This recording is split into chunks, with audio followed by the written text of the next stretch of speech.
You are business owners and we are small business, right? Have you ever wondered why all the graphic are not the same? They not look all similar or like get together or like going into the same direction at all. So in this show, I started a new series called Small Business Owner Essentials. Hopefully, this first episode will help you. So it's just because you don't have the brand guides. And here, coming from a person who doesn't have any design background at all, I am very creative.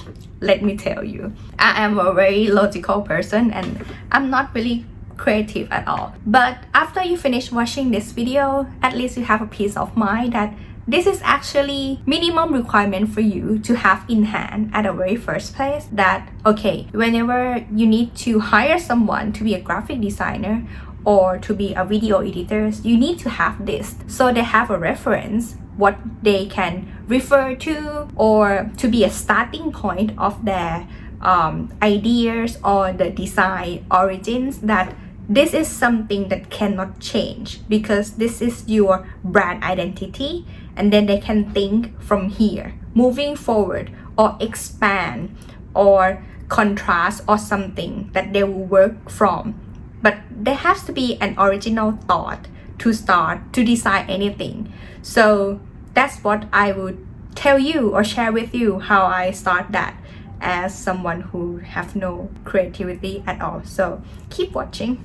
So from someone who have no creative background at all, it's actually necessary to have something like this. It can be overwhelmed when someone asks you, do you have logos? Do you have like a brand book? Do you have like a branding board? Or do you have any brand mood or something to explain? And you feel like, oh, I actually don't know, or it hasn't been updated for a while, or oh, I have been busy actually making sales or taking care of customer, I didn't update it. Because when you want a graphic designers or editing team to help you creating the visual part of your business, right, they cannot understand what is in your head. And usually what works for your branding is not what the owner likes, but what the clients or customer likes the brand to be. And these are totally like swimming in a circle round and round again. So at least to diminish all the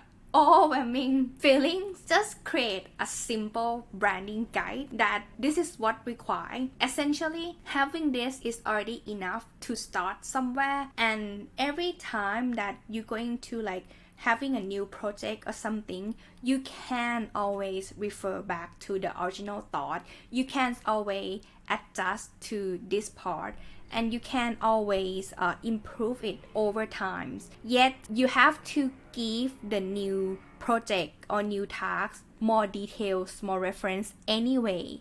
But the identity of the brand itself wouldn't change as much since you already have the seed planted. So let's keep watching. So this is one of my brands.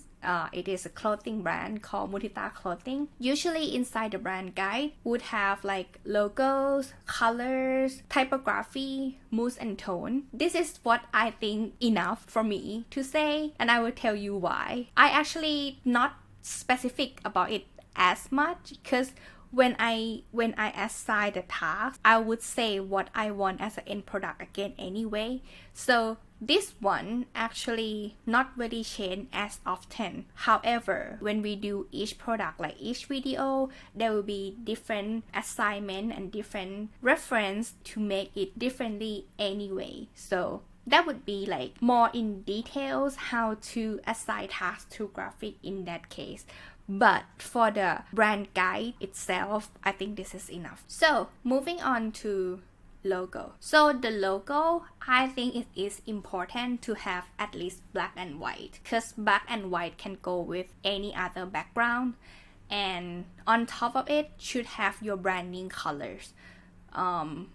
Obviously that the brand colors here is pink. I don't know what you call this pink color in English, but I know the color code. That's all I know. See, because I'm not a design person, but that's how it has been appeared.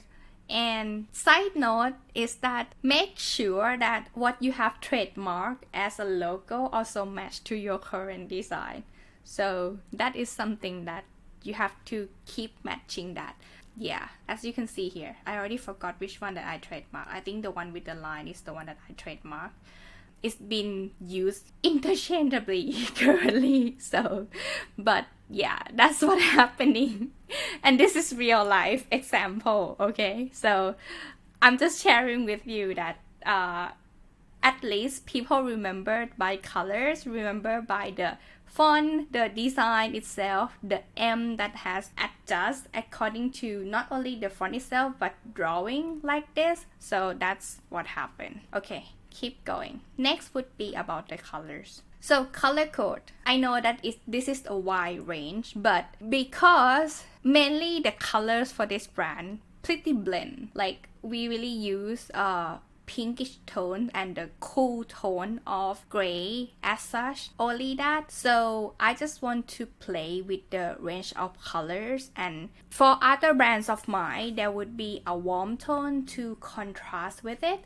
But because this is a fashion design brand, and the contrast color would be black as such, or like totally blue that cut the tone from the warm pink. That's it, because I want everything to look modern in that case. So that's why the color code would stick like this. And I want to share with you, so as you can see here, this is where I generate the color palette, so you can have it too. So if you can go to coolors.co, so that's where you can generate the color generators like here. So when you click generate, like you can have a starting mind. Like if you have a picture that you want to upload something, for example, and you want to start from this purple or something like that, here you go. You already have a brand colors, and you can change that. Like if you don't like it, you can change the shade, or you can fix it so that it won't change anymore. So play with it, and then you can export that into an image file or PDF file, etc. So yeah, it's pretty cool website and it's free, so check it out.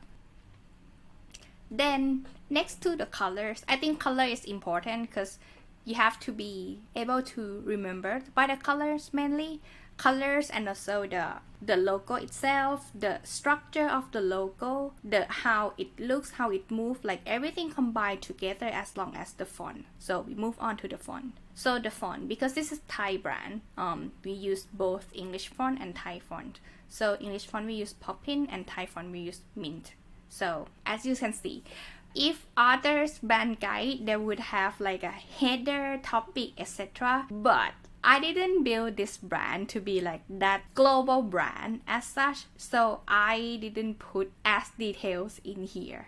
I want this to be just an original thought that we're going to use this and keep using this as a default mode for this brand, but then we can play with it later on, because I don't want to like stop the creativity of fashion, let's say. That's the intention of having only this open-ended brand guide. So that's why, yeah. So next, mood and tone. So I just typed down some like emotion or moods. For example, cheerful, confident, sweet, dress code with situation. But the key things here is that I put the inspiration of the brand, which is Queen Letizia of Spain, if you don't know her. So if we go to, this is one of the link that I refer. So this is Queen Letizia. So she's our key inspiration to brand design. That's how she dressed. Like this is a very popular keyword to search, like Letizia style dress up. So that's how we want to represent. This is the mood and tone that we want to show up as a brand, like a proper can dress often, because Queen Letizia is a well-known royalty who not only dress one dress once she dressed more than once but with different style. That's how she dressed up, and I really like it. She inspired the way that I dress, the way that we create the design for the brand, etc. So yeah, very lovely and very good looking. Like, she's very sweet. So that's how I reference and how we want like everything to look that way. But other than that, we also have Pinterest. So when we have Pinterest like this, as I mentioned earlier, when we are going to create any social media image or video in particular, we definitely need reference. And in Pinterest is the best place, for me at least, to have more creativity. Before, my team usually like serve for like competitors or like those stuff, but I think to look at competitors inside the market is too close market. I want to explore more creative side that inspire us to create more content, and actually that works better. So when we take a look at the opposite direction, like not compare to the competitors anymore, but play our own games, that actually feels better. So just stick to the original thought of brand identity and work from there. Think about how it match to mood and tone, match to the style, match to the dress pattern, etc. And the rest would be how you want to present it in the media form. That's it. So yeah, overall, that would be how we would do the brand guide. And hopefully you don't feel it overwhelmed enough. I think this is simple enough to give you an idea of how I do, how my teams do, and that could be daily use enough already, apart from other projects. So yeah. Hey, hopefully you get the ideas already that, oh, this is something that is missing in your business. It is why when you hire a virtual assistant or someone who is actually going to help you buy back time, they cannot really think for you just yet because you don't have this reference for you. So yeah, make this and I hope you get things easier. But if you're still thinking about the operation hasn't happened slowly as you wish just yet, so I encourage you to watch this video and ask yourself whether it's a system problem or it is a people problem. Maybe because you need to reorganize how you approach the problem again. So watch that video and see you in the next video. Let's get unstuck.